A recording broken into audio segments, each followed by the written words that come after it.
Neat ಪರೀಕ್ಷೆ ಅಕ್ರಮದ ವಿರುದ್ಧ ದೇಶದಾದ್ಯಂತ ಹೋರಾಟದ ಬೆನ್ನಲ್ಲೇ ಸಚಿವ ಧರ್ಮೇಂದ್ರ ಪ್ರಧಾನ್ ರಾಜೀನಾಮೆ ನೀಡಿದ್ದಾರೆ.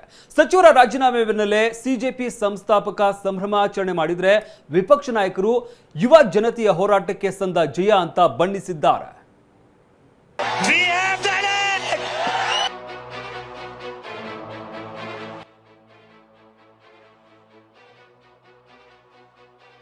ಸಚಿವ ಸ್ಥಾನಕ್ಕೆ ಧರ್ಮೇಂದ್ರ ಪ್ರಧಾನ್ ರಾಜೀನಾಮೆ. ದೇಶದ ಏಕತೆ, ವಿದ್ಯಾರ್ಥಿಗಳ ಭವಿಷ್ಯ ಉಲ್ಲೇಖಿಸಿ ಪ್ರಧಾನಿಗೆ ಪತ್ರ. ಮಾಡಿ ತೋರಿಸಿದ್ದೇವೆಂದ ಅಭಿಜಿತ್ ಸಂಭ್ರಮಾಚರಣೆ.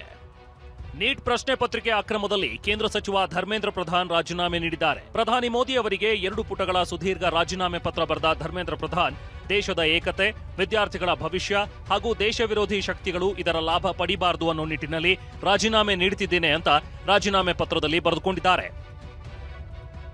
ಕಳೆದ 10 ದಿನಗಳ ಬೆಳವಣಿಗೆಗಳನ್ನು ನೋಡಿ ನನ್ನ ಮನಸ್ಸಿಗೆ ದುಃಖವಾಗಿದೆ. ಭಾರತದ ಯುವಶಕ್ತಿಯೇ ಈ ದೇಶದ ನಿಜವಾದ ಶಕ್ತಿ. ದೇಶದ ಯುವಶಕ್ತಿಯನ್ನ ಭ್ರಮೆಯ ಸುಳಿಯಲ್ಲಿ ಸಿಲುಕಿಸಲು ಬಿಡುವುದಿಲ್ಲ. ಇದೇ ನನ್ನ ಸಂಕಲ್ಪವಾಗಿದೆ. ಜಂತರ್ ಮಂತರ್ ಮತ್ತು ದೇಶದಲ್ಲಿ ನಿರ್ಮಾಣವಾಗಿರುವ ಪರಿಸ್ಥಿತಿಯ ಲಾಭವನ್ನ ರಾಷ್ಟ್ರ ವಿರೋಧಿ ಶಕ್ತಿಗಳು ಪಡೆಯಬಾರದು. ದೇಶದ ಏಕತೆ ಹಾಗೆಯೇ ಉಳಿಯಬೇಕು. ಭಾರತದ ಯಾವುದೇ ಒಬ್ಬ ವಿದ್ಯಾರ್ಥಿಯ ಭವಿಷ್ಯವು ಕಾನೂನು ತೊಡಕುಗಳಲ್ಲಿ ಸಿಲುಕಬಾರದು. ನಮ್ಮ ಮಕ್ಕಳು ತಮ್ಮ ಸಮಯವನ್ನ ಓದಿನಲ್ಲಿ ಕಳೆಯಬೇಕು ಮತ್ತು ವೃತ್ತಿ ಜೀವನವನ್ನ ರೂಪಿಸಿಕೊಳ್ಳುವತ್ತ ಗಮನ ಹರಿಸಬೇಕು ಎಂಬುದನ್ನು ಪರಿಗಣಿಸಿ ನಾನು ನನ್ನ ರಾಜೀನಾಮೆಯನ್ನು ಗೌರವಾನ್ವಿತ ಪ್ರಧಾನಮಂತ್ರಿ ಅವರಿಗೆ ಕಳುಹಿಸಿದ್ದೇನೆ.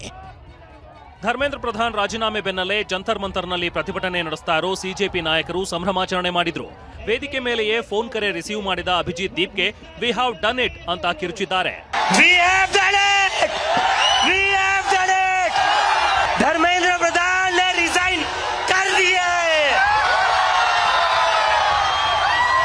क्या कहते थे, इस सरकार में इस्तीफे नहीं होते.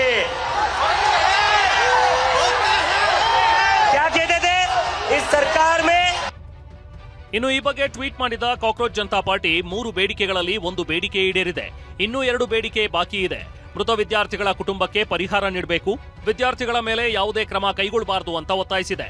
ऐसे नहीं जाएंगे कॉकरोच है, एक बार घुसता है तो निकलता नहीं है कॉकरोच. धर्मेंद्र प्रधान का इस्तीफा तो हो गया, लेकिन जिन बच्चों ने सुसाइड करी है उनके परिवार को 1 करोड़ का मुआवजा, 1 करोड़ का मुआवजा उन सारे परिवारों को.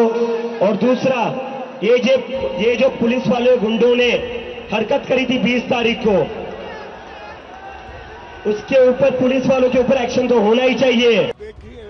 ಇದರ ಬೆನ್ನಲ್ಲೇ ಕೇಂದ್ರ ಗೃಹ ಸಚಿವ ಅಮಿತ್ ಶಾ ಪ್ರಧಾನಿ ಮೋದಿ ಅವರನ್ನ ಭೇಟಿಯಾಗಿ ಚರ್ಚೆ ನಡೆಸಿದ್ದಾರೆ. ಧರ್ಮೇಂದ್ರ ಪ್ರಧಾನ್ ರಾಜೀನಾಮೆ ಬಗ್ಗೆ ಟ್ವೀಟ್ ಮಾಡಿದ ಮಲ್ಲಿಕಾರ್ಜುನ ಖರ್ಗೆ, ಭಾರತದ ವಿದ್ಯಾರ್ಥಿಗಳ ಪ್ರತಿಧ್ವನಿ ಕೊನೆಗೂ ಅಹಂಕಾರಿ ಅಧಿಕಾರದ ಹೊಸ್ತಿಲನ್ನ ತಲುಪಿದೆ. ಬೀದಿಗಿಳಿದು ಧ್ವನಿ ಎತ್ತಿದ ನಮ್ಮ ಲಕ್ಷಾಂತರ ಯುವಕರ ಗೆಲುವು, ಇದು ಸತ್ಯದ ಗೆಲುವು ಮತ್ತು ಶ್ರೀ ಮೋದಿ ಅವರ ಹಠಮಾರಿತನದ ಸೋಲು ಅಂತ ಬಣ್ಣಿಸಿದ್ದಾರೆ. ಈ ಬಗ್ಗೆ ಮಾತನಾಡಿದ ಪ್ರಿಯಾಂಕಾ ಗಾಂಧಿ, ಪ್ರಧಾನ್ ರಾಜೀನಾಮೆ ದೇಶದ ಯುವ ಜನತೆಯ ಗೆಲುವು ಹೊಂದಿದ್ದಾರೆ. ಮತ್ತೊಂದೆಡೆ ದೆಹಲಿ ಮಾಜಿ ಸಿಎಂ ಅರವಿಂದ್ ಕೇಜ್ರಿವಾಲ್ ಮಾತನಾಡಿದ್ದು, ಇದು ಪ್ರಜಾಪ್ರಭುತ್ವಕ್ಕೆ ಸಿಕ್ಕ ಜಯ ಎಂದಿದ್ದಾರೆ.